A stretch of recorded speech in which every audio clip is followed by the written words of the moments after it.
కొంతమంది మగాళ్ళ ప్రేమ ఒక్క ఆడదానితో ఆగేది కాదు.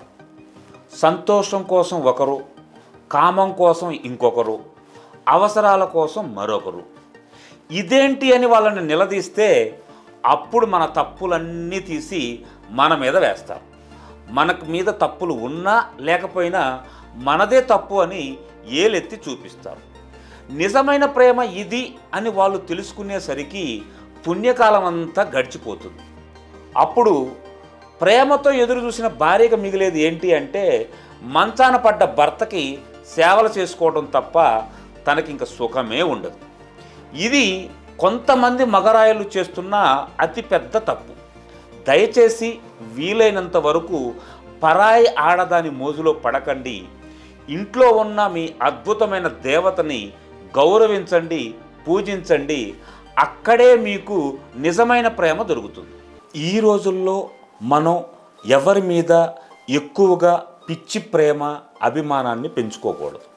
ఎందుకంటే మనం చూపించే ప్రేమ, అభిమానం, ఆప్యాయత, చెప్పే జాగ్రత్తలు వాళ్ళకి ఒక బోరింగ్లా అనిపిస్తాయి, ఒక పిచ్చిలా అనిపిస్తాయి.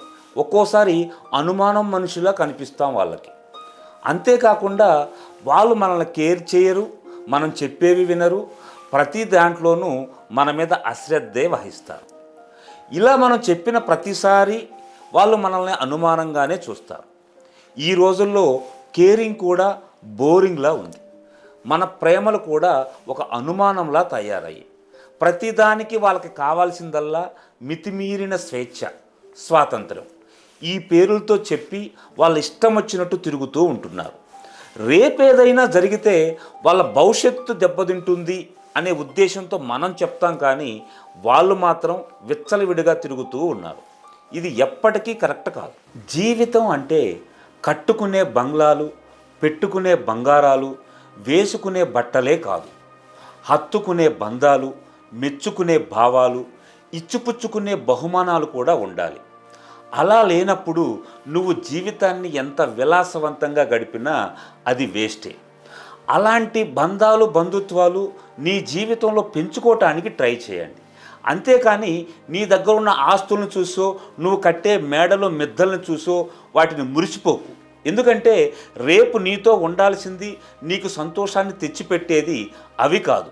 ఎప్పుడు బంధాలకి, బంధుత్వాలకి విలువ ఇస్తేనే నువ్వు బాగుంటావు. వయస్సు అనేకమైన పొరపాట్లు చేస్తుంది. అందులో నువ్వు పరాయి మగాడితో కలిసి నవ్వినట్టు కూడా ఉండకూడదు.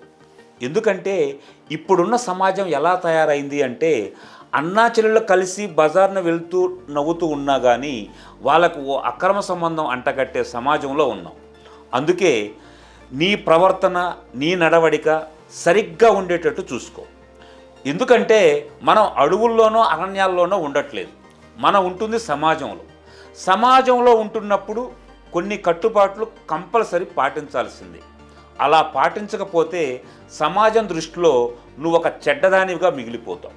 ముసలికి నాలుక ఉండదు, తాబేలుకి వెంట్రుకలు ఉండవు, చేపలకి జీర్ణశక్తి ఉండదు, పాముకి చెవులు ఉండవు. ఇవన్నీ ఉన్న మనుషులకి మానవత్వం అనేది కరువైపోతుంది. ఎవరు ఎలా పోతే నాకేంటి, నేను మాత్రం బాగుండాలి, ఎక్కడికి వెళ్ళినా నేను బాగుండాలి, నేను బాగుండాలి, నేను మాత్రమే బాగుండాలి అనుకుంటాడు. కానీ 10 మంది బాగుండాలి, వాళ్ళందరూ నాతో పాటు, నేను వాళ్ళతో పాటు కలిసిమెలిసి ఉండాలనే తత్వం లేకుండా పోతుంది మనుషులకి.